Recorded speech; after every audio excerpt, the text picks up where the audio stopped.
पानी पीवा पाई ग्लास बदल में ढाल व्यवहार करने अधिक लाभदायक बोली विवेचना करा जाए। तेबे आसंतु जानिबा एहार कारण। आम शरीर 70% पानी रे गठित।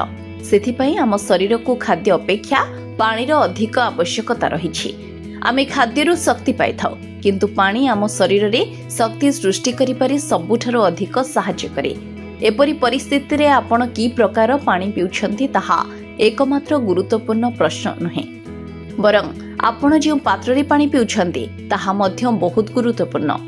आयुर्वेद एवं धार्मिक ग्रंथरे कहा जाइछि जे रूपा, तंबा, पितल भली प्राकृतिक धातुरे तैयारी पात्र रे रखा जाइथिबा पानी पीबा स्वास्थ्य पई लाभदायक। सेही समय प्लास्टिक, स्टील किंबा लुहा पात्र को एड़ाई रहिबा उचित, कारण यह शरीर उपरे नकारात्मक प्रभाव पकाई पारे।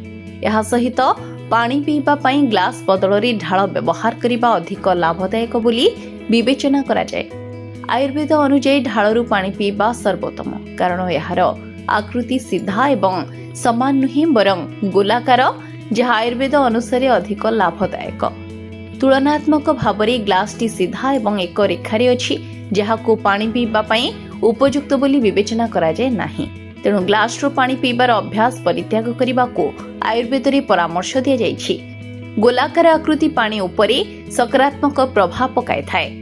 गोलाकार वस्तुर बाह्य अंश अर्थात पृष्ठ क्षेत्रफल कम थाए, तेणु यहा उपरे चाप मध्य कम पड़ी थाए। जेतेबेले पानीर पृष्ठतल कम थाए, यह शरीर पर अधिक लाभदायक होई थाए। प्राचीन शास्त्र रे विश्वास करा जाए जे जदि आपण उच्च पृष्ठतल विशिष्ट पात्र रे पानी पियंती तेबे यह शरीर पई क्षतिकारक होई पारे, कारण एथिरे एक प्रकार अतिरिक्त चाप थाए। ढाल रे पानी पीबार अभ्यास शरीर को शक्ति प्रदान करे एवं बहुत दिन पर्यंत शरीर को रोगरू दूरेई रखि थाए।